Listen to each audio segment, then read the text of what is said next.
Welcome to Guide Guru. We hope this video helps. Start by assembling a balanced base. Use 1 cup fruit, 1 cup liquid, and 1/2 cup thick component as a starting ratio for balanced texture.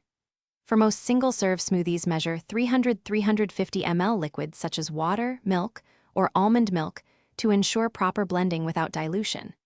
If you prefer cold and thick textures, add 1 cup ice or 100 g frozen fruit to chill and thicken without watering down flavors. Include a tablespoon of healthy fat like 1 tablespoon peanut butter or 15 g ground flax for satiety. Create a green smoothie by combining 2 cups greens like spinach, 1 banana for sweetness, 1 cup liquid, and 1/2 cup fruit to balance bitterness.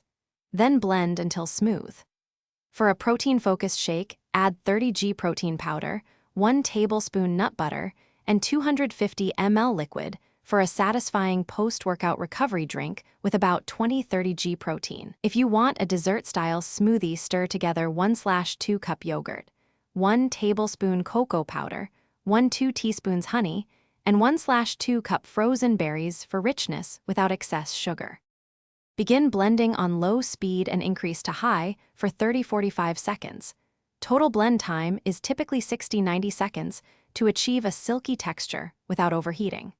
Transfer finished smoothies to airtight containers and store up to 24 hours in the fridge. Add 1 tablespoon lemon juice to slow browning when using fruits like apples or bananas. Never blend hot liquids. Cool to under 60 degrees C and ensure the lid is secure to prevent pressure release.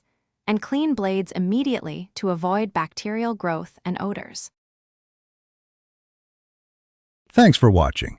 Consider subscribing if we helped you today.